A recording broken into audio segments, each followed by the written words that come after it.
नाज़रीन, नेतन्याहू ने बिलआखिर तुर्की को भी वार्निंग जारी कर दी है। दूसरी जानिब अमरीकी वज़ीर ख़ारजा की मौजूदगी में जो मकबूजा बैतुल मुक़द्दस में से एक सुरंग है वो खोद कर उसका इनिशिएट कर दिया गया। ये सुरंग कहाँ से कहाँ तक जाएगी, और नेतन्याहू ने जो तुर्की को धमकी दी है, क्या इसराइल अब आगे चल के तुर्की पे भी हमला करने जा रहा है या फिर ये सिर्फ और सिर्फ एक धमकी होगी। नाज़रीन, दूसरी जानिब जो अरब ममालिक की इस्लामी सरबराही कॉन्फ्रेंस थी वो भी अपने इख्तिताम को पहुंची। उसमें एक बहुत बड़ा ऐलान किया गया है। ये ऐलान क्या है?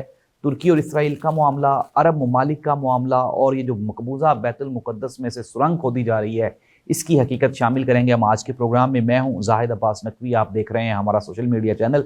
आपसे रिक्वेस्ट है कि हमें सब्सक्राइब करें और अपने कमेंट से ज़रूर आगाह करें। नाज़रीन, प्रोग्राम का आगाज़ करते हैं। नाज़रीन, प्रोग्राम का बाकायदा आगाज़ करते हैं और इंतहाई अहम खबर है। खबर ये है कि अमरीकी वज़ीर ख़ारजा मार्को रूबियो, जो कि इसराइल में नेतन्याहू के साथ मौजूद थे, यरूशलेम की सुरंग का मामला है और नेतन्याहू ने अब ये धमकी दी है। उन्होंने कहा है कि बैतुल मुक़द्दस को अब कोई भी ताकत तकसीम नहीं कर सकती, और साथ ही साथ उन्होंने कहा कि अगर तुर्की के सदर तैयब रजब उर्दवान ऐसा करने की कोशिश करेंगे तो हम उनके साथ भी सख्ती से निपटेंगे और जो जो इसराइल के रास्ते में आएगा उसको सख्त नताइज भुगतना होंगे। साथ ही साथ नेतन्याहू ने यह भी कहा कि अमेरिका हमारा सबसे बड़ा हामी और दोस्त मुल्क है, हम अमेरिका के साथ खड़े हैं और अमेरिका हमारे साथ खड़ा है। नाज़रीन, ये तो सिचुएशन है इसराइल की। दूसरी जानिब इसराइल ने अपनी जो कार्रवाइयाँ हैं फ़लस्तीन में उसको जारी रखते हुए मज़ीद अप्रोक्सीमेटली कोई 110 के करीब फ़लस्तीनियों को शहीद कर दिया है।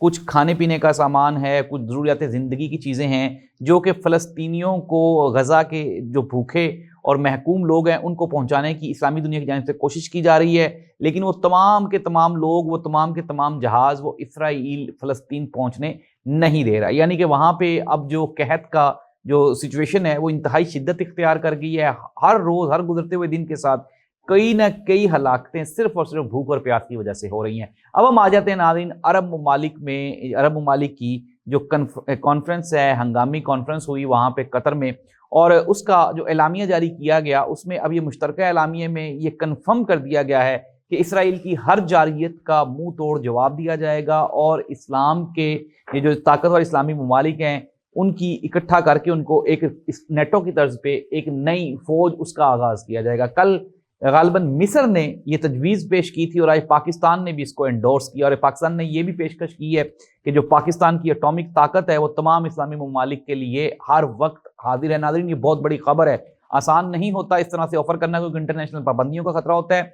नाज़रीन, एक और चीज़, एक और जो इस पूरी की पूरी कॉन्फ्रेंस है उसमें पाकिस्तान के वज़ीर शहबाज शरीफ साहब वो मरकज़ निगाह बने रहे, और उसकी सबसे बड़ी वजह वो पाकिस्तान की एटॉमिक पावर है, एटॉमिक ताकत है, क्योंकि पाकिस्तान एक एटमी मुल्क है और मुसलमानों में पाकिस्तान एक वाहिद मुल्क है जिसके पास ये एटॉमिक वेपन्स हैं।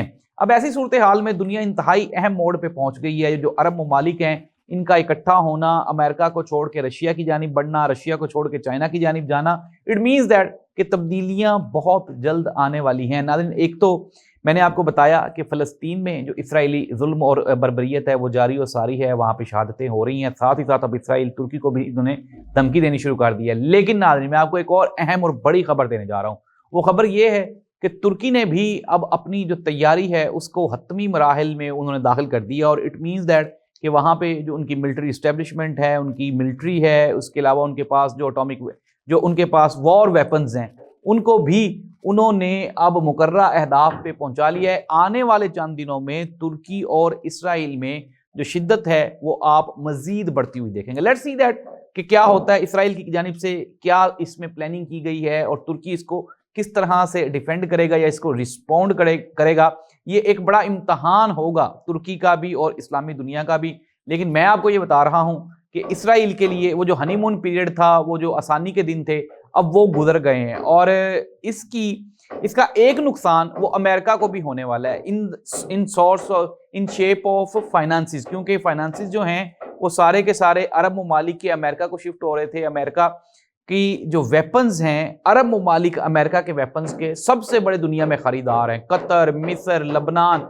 लेकिन गुज़श्ता तकरीबन कुछ 6 महीने में इसराइल ने 6 अरब ममालिक पे तो हमला कर दिया।